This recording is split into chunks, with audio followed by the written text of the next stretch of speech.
Премиерот Христијан Мицкоски изјави дека разговорите за реконструкција на владата со коалиционите партнери ќе започнат по 17 јуни, по завршување на партиските и државните обврски во тој период.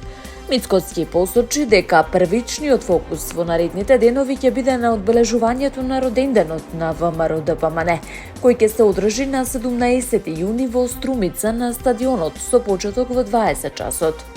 Оваа седмица е роденденот на партијата, што ќе биде на 17 јуни во Струмица од 20 часот на стадионот. После тоа, следниот ден веќе почнуваме со разговори со владините коалициони партнери околу реконструкцијата на владата, изјави Мицкоски. Премиерот потсети дека реконструкцијата на извршната власт ја најавил уште во август минатата година, нагласувајќи дека по локалните избори ќе следуваат кадровски промени насочени кон, како што рече, поголема динамика и ефикасност во работењето на владата. Според најавите, очекуваните консултации со коалиционите партнери ќе бидат насочени кон оценка на досегашните резултати и евентуални измени во составот на владините институции. Регулаторната комисија за енергетика донесе нова одлука со која се менуваат малопродажните цени на нафтените деривати, која ќе важи од 16 јуни. Според одлуката, бензинот Евросупер БС 95 поскапува за 1,50 денари за литар и ќе изнесува 87,5 денари, додека Евросупер БС 98 се зголемува за 2 денари за литар и ќе чини 90 денари за литар. Дизел горивото поскапува за 0,50 денари за литар. Новата цена ќе изнесува 87,50 денари за литар. Од друга страна, екстралесното масло за домаќинство поевтинува за 2,50 денари за литар и ќе се продава по цена од 86,50 денари по литар, додека мазутот се намалува за 1,74 денари по килограм. Новата цена ќе биде 46,223 денари за килограм. Од Регулаторната комисија за енергетика појаснуваат дека при новата пресметка се земени предвид референтните износи на акцизите за бензините и дизелот поради престанокот на важноста на претходниот модел за пресметка на акцизите. Премиерот Христијан Мицкоски изјави дека по постигнатиот договор меѓу Соединетите Американски држави и Иран, како и по падот на цените на нафтата на светските берзи, очекува цените на горивата во земјата да се движат со мали промени во текот на оваа недела, но значително намалување во следниот период. Тој посочи дека моменталните пресметки на Регулаторната комисија за енергетика се базираат на податоци од минатата седмица, поради што во моментов може да има минимални промени. Според неговите очекувања, дизел горивата би останале речиси исти или со мали корекции од околу половина денар, додека бензините би можеле да поскапат од денар и пол до 2 денари. Мицкоски нагласи дека веќе следната недела се очекува поизразено намалување на цените, бидејќи на светските берзи цената на нафтата значително паднала и се движи од околу 82 до 83 долари за барел. Додаде дека земјава и понатаму останува меѓу државите со најниски цени на горивата во регионот, што како што рече се чувствува и преку зголемена потрошувачка на бензинските станици, особено во пограничните региони. Премиерот истакна дека во изминатите месеци е обезбедено стабилно снабдување без рестрикции и без ограничувања за извоз, при што пазарот функционирал нормално и покрај енергетските турбуленции. Според него, стабилизацијата на глобалниот енергетски пазар, доколку се потврди како трајна, ќе придонесе за понатамошно намалување на цените и олеснување на притисокот врз граѓаните и економијата. Едното предпријатие за државни патишта информира дека од денеска стапуваат во сила нови правила за користење на сообраќајните ленти на патарините, со кои се врши реорганизација на начинот на наплата и користење на електронските системи. Со новите оперативни измени, лентите означени како МТАК ќе бидат наменети исклучиво за возила кои користат електронски так уреди. Истовремено се укинува можноста за плаќање со М-карт на овие ленти. Корисниците кои користат оваа картичка ќе мора да ја извршуваат наплатата на останатите соодветно означени ленти на наплатните станици. Од предпријатието апелираат до возачите да ја почитуваат поставената вертикална и хоризонтална сигнализација, како и електронските информативни табли прети на самите патарини, каде јасно е означен типот на плаќање за секоја лента.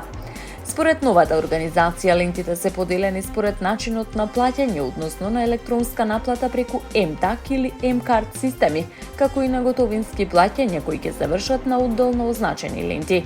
Дополнително, возачите се предупредуваат да го следат и визуелниот систем за статус на лентите, каде зелена стрелка означува дека лентата е отворена и активна, додека црвен икс означува дека лентата е затворена. Од јавното предпријатие за државни патишта нагласуваат дека целта на овие измени е зголемување на ефикасноста на системот за наплата, намалување на застојот на патарините и подобрување на безбедноста во сообраќајот, при што непочитувањето на правилата може да доведе до создавање колонии за бавување на протокот на возила. Американски и ирански представници постигнаа прелиминарен договор за завршување на војната и повторно отворање на Ормузскиот теснец, една од најважните светски поморски рути за снабдување со нафта и газ. Според извори за Ројтер, станува збор за рамковен пакт кој веќе влие врз намалувањето на цените на светските енергетски пазари. Според соопштенијата, договорот представува значаен пробив во конфликтот кој трае со месеци, кој предизвика сериозни човечки жртви и глобални енергетски нарушувања. Сепак, иднината на иранската нуклеарна програма останува едно од клучните прашања што ќе се решаваат во понатамошните преговори. Американскиот председател Доналд Трамп соопшти дека договорот со Исламската република Иран сега е завршен, додавајќи дека Ормузскиот теснец ќе биде повторно отворен и дека се очекува нормализација на протокот на нафта. По оваа изјава, цените на суровата нафта на светските берзи забележаа пад, при што фјучерсите на Брент нафтата се намалија за околу 4%. Пакетот мерки, според најавите, вклучува прекин на војните операции на сите фронтови, вклучително и во Либан, како и постепено смирување на регионалните конфликти. Сепак, дел од договорените точки се уште се во форма на рамковен меморандум, кој треба официјално да биде потпишан во Швајцарија. Во меѓувреме останува отворено прашањето за спроведување на прекинот на огнот, како и улогата на Израел во регионот, кој најави дека ќе задржи воено присуство во одредени безбедносни зони. Од иранска страна е најавено дека во текот на 60-дневниот прекин на огнот ќе се преговара за поширок мировен договор кој би можел да опфати укинување на дел од санкциите. Европската унија и неколку европски земји го поздравија договорот, оценувајќи го како можен пресврт во долгогодишната криза. Изразија подготвеност да учествуваат во следната фаза од преговорите. И покрај оптимизмот на пазарот, аналитичарите предупредуваат дека недостигот од детални информации за спроведување на договорот може да создаде неизвестност во следниот период, особено во делот на нуклеарната програма на Иран и безбедноста во енергетските рути. Американскиот председател Доналд Трамп изјави дека израелскиот напад врз Бејрут не требало да се случи во период кога преговорите за мировен договор со Иран се во завршна фаза, повикувајќи на итно намалување на тензиите и избегнување на понатамошна ескалација. Трамп преку објава на својата социјална мрежа Truth Social оцени дека нападот врз либанската престолнина се случил во особено чувствителен дипломатски момент, нагласувајќи дека процесот за постигнување договор за мир е многу напреднат. Иако истакна дека Израел има право да се брани од безбедносни закани, тој посочи дека конкретниот инцидент што довел до одговорот не било од сериозен карактер и не требало да прерасне во поширока воена акција. Американскиот председател ги повика сите страни на воздржаност, нагласувајќи дека не треба да има нови напади ниту врз либанска територија, ниту врз Израел, бидејќи тоа би можело да го загрози процесот на мировни преговори. Додаде дека постои реална можност за постигнување поширок регионален договор кој би придонел за стабилноста на Блискиот Исток, вклучително и Либан, оценувајќи дека тоа би можело да представува почеток на долгорочен мир. Реакцијата доаѓа по израелските напади врз Бејрут и Јужен Либан, во кој според првичните информации загинале најмалку 5 лица, 18 биле повредени.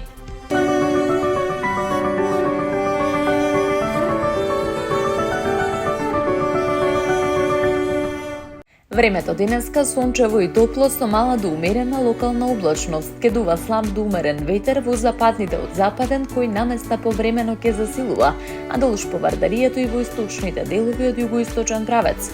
Минималната температура ќе биде во интервал од 7 до 16, а максималната ќе достигне од 27 до 34 степени.